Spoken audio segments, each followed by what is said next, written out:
ಆಗ್ತಾ ಇದೆ. ಚುನಾವಣೆ ನಂತರ ವರಿಷ್ಠರು ನಿಮ್ಮ ಜೊತೆಗೆ ಸಂಪರ್ಕದಲ್ಲಿಲ್ಲ. ನನ್ನನ್ನು ಮೂಲೆ ಗುಂಪು ಮಾಡೋದ? ಸಮೃದ್ಧಿ ಮಂಜು ಏಕಾಂಗಿಯಾಗಿ ಬಂದಿರತಕ್ಕಂಥ ವ್ಯಕ್ತಿ, ಏಕಾಂಗಿ ಹೋರಾಟ ಮಾಡ್ತಕ್ಕಂಥ ವ್ಯಕ್ತಿ. ನನ್ನನ್ನು ಯಾರು ಮೂಲೆ ಗುಂಪು ಮಾಡ್ತಕ್ಕಂಥ ಇದು ಪರಿಸ್ಥಿತಿ ಇನ್ನೂ ಬಂದಿಲ್ಲ, ಬರೋಕ್ಕೂ ನಾನು ಬಿಡೋದಿಲ್ಲ, ಆಯ್ತಲ್ವಾ? ನಾನು ಯಾವುದೇ ಕಾರಣಕ್ಕೂ ಯಾರ ಹತ್ರನೂ ಹಂಗಿಂದ ಬದುಕಿಲ್ಲ, ಬದುಕೋದು ಇಲ್ಲ. ನಾನು ಜನ ನಂಬ್ಕೊಂಬಂದಿದ್ದೀನಿ. ಜನ 1,500,000 ಓಟಿಂದ 18 ಸೋಲಿಸಿದ್ದಾರೆ. ಅದೇ ಜನ 30,000 ಓಟಿಂದ ಗೆಲ್ಲಿಸಿದರೆ ಮುಂದೆ ಅಭಿವೃದ್ಧಿ ಮಾಡೋ ಸಮೃದ್ಧಿ ಮಂಜುನ ಒತ್ತೊಯ್ತಾರೆ. ಬಿಜೆಪಿ ಮುಂದಿನ ಜೆಡ್ಪಿ ಚುನಾವಣೆಯಲ್ಲಿ ಹೊಂದಾಣಿಕೆ ಇರುತ್ತಾ? ಅದ್ರ ಬಗ್ಗೆ ನಿಮ್ಮ ಅಭಿಪ್ರಾಯ ಏನು? ಅದು ಹೈಕಮಾಂಡ್ಗೆ ಜನಕ್ಕೆ ಬಿಟ್ಟಿರ್ತಕ್ಕಂಥ ವಿಷಯ.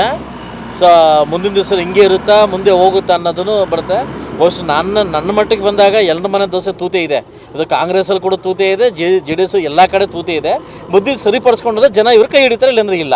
ನಿಮ್ಮ ಅಭಿಪ್ರಾಯ ಏನು ಸರ್? ಹೊಂದಾಣಿಕೆ ಆಗಬೇಕಾ ಬೇಡವಾ? ಅದು ಮುಂದಿನ ದಿವಸದಲ್ಲಿ ನೋಡೋಣ, ಹೆಂಗೆ ಸಾಗುತ್ತೆ ಅನ್ನೋದು ನೋಡೋಣ. ಈ ಎಲ್ಲ ಎಲೆಕ್ಷನ್ ಎಫೆಕ್ಟ್ ಹೇಗಿದೆ ಅಂತ ನೋಡೋಣ.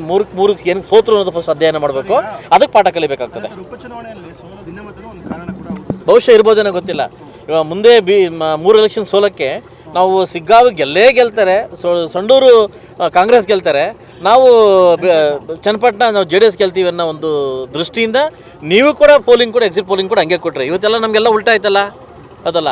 ಇದನ್ನು ಈ ಒಂದು ಸೋಲು ದಂಡ ಯಾರು ವಹಿಸ್ಕೊಬೇಕು? ಈ ಸೋಲಿನ ದಂಡ ಮಾನದಂಡ ಯಾರು ವಹಿಸ್ಕೊಬೇಕು? ಮುಂದೆ ಯಾವ ರೀತಿ ನಡ್ಕೊಬೇಕು ಅನ್ನೋದು ಒಬ್ಬ ಶಾಸಕರಾಗಿರ್ಬೋದು, ಒಬ್ಬ ಅಧ್ಯಕ್ಷರಾಗಿರ್ಬೋದು, ಪಕ್ಷದ ನಾಯಕರಾಗಿರ್ಬೋದು. ಬಹುಶಃ ಇದನ್ನ ಅರ್ಥ ಮಾಡ್ಕೊಂಡ್ರೆ ಮುಂದಿನ ಒಂದು ಸೋಲಿಲ್ಲದೆ ಸರ್ದಾರನಾಗಿ ಮುಂದುವರ್ಬೋದು. ಕುಮಾರಸ್ವಾಮಿ ಅವರಿಗೆ ಅಂತ ಬಿಜೆಪಿ ಅವರ ಉಲ್ಲೇಖ ಏನಂತ? ಎಲ್ಲ ಜವಾಬ್ದಾರಿ ಉಸ್ತುವಾರಿ ಎಲ್ಲ ಅವರೇ ತಗೊಂಡಿದ್ರಲ್ಲ. ಸಾಕಷ್ಟು ಜವಾಬ್ದಾರಿ ಸೋತಿರ್ತಕ್ಕಂಥ ವ್ಯಕ್ತಿಗಳು ಕೂಡ ಇದ್ದಾರೆ, ಅದಲ್ವಾ? ಸಾಕಷ್ಟು ಜವಾಬ್ದಾರಿ ತೊಗೊಂಡು ಉತ್ಸಾಹ ತೊಗೊಂಡಿರ್ತಾರೆ. ಬಹುಶಃ ಮುಂದಿನ ದಿವಸಗಳಲ್ಲಿ ಈ ಅಧ್ಯಯನವನ್ನು ಅದನ್ನು ಸರಿಪಡಿಸ್ಕೊಂಡ್ರೆ ಮುಂದೆ ದೊಡ್ಡ ಮಟ್ಟಿಗೆ ಸಾಗ್ಬೋದು. ಅದೇನು ಹೇಳ್ತಾ ಇದ್ರಲ್ಲ, ನಿಮ್ಮನ್ನು ಮೂಲೆ ಗುಂಪು ಮಾಡಿದ್ರು ಅಂತ ಹೇಳ್ತಾ ಇದ್ರಲ್ಲ, ಅದು ಬಹುಶಃ ಸತ್ಯಕ್ಕೆ ದೂರವಾಗಿರ್ತಕ್ಕಂಥ ಮಾತು. ಇದನ್ನು ದಯವಿಟ್ಟು ಅದನ್ನು ಇಲ್ಲಿದ್ದು ಮಾಡೋಕ್ಕೆ ಹೋಗಬೇಡಿ. ನನಗೇನು ತೊಂದರೆ ಇಲ್ಲ. ಬಹುಶಃ ನನ್ನನ್ನು ಮೂಲೆ ಗುಂಪು ಮಾಡಿದ್ರೆ ನನಗೇನು ತೊಂದರೆ ಇಲ್ಲ. ಯಾರಿಗಾಗಬೇಕು ತೊಂದರೆ ಅವ್ರಿಗಾಗುತ್ತೆ ಅಷ್ಟೇ. ಅದು GT ದೇವೇಗೌಡರನ್ನೇ ಕೇಳಬೇಕು. GT ದೇವೇಗೌಡ ಪಕ್ಷ ಬಿಡ್ತಾರೋ ಇಲ್ಲೋ ಅವ್ರ ವೈಯಕ್ತಿಕ ಸಂಬಂಧಪಟ್ಟಿದ ವಿಷಯ. ಸಮೃದ್ಧಿ ಮಂಜುನಾಥ್ ಬಿಡ್ತಾನೋ ಇಲ್ಲ ಅಂದ್ರೆ ಅಲ್ಲ, ಜವಾಬ್ದಾರಿ ಕೊಟ್ಟರೆ ನಾನೊಬ್ಬ ಕಿರಿ ಶಾಸಕ, ಅವರೊಬ್ಬ ಹಿರಿಯ ಶಾಸಕ. ನಮಗೆ ಬುದ್ಧಿವಾದ ಅವ್ರು ಹೇಳ್ಕೊಬೋದು, ನಾವು ಹೋಗಿ ಬುದ್ಧಿವಾದ ಅವ್ರು ಹೇಳೋಕ್ಕಾಗುತ್ತೆ? ಅದಲ್ವಾ? ನನ್ನ ಬಗ್ಗೆ, ನನ್ನ ಕ್ಷೇತ್ರ ಬಗ್ಗೆ ಕೇಳಿ, ನನ್ನ ಜಿಲ್ಲೆ ಬಗ್ಗೆ ಕೇಳೋ ನಾನು ಹೇಳಬಲ್ಲ. ನಾವಿರ್ತಕ್ಕಂಥ 2 ಶಾಸಕರು, 1 MP, ನಾವು ಒಗ್ಗಟ್ಟಾಗಿದ್ದೀವಿ.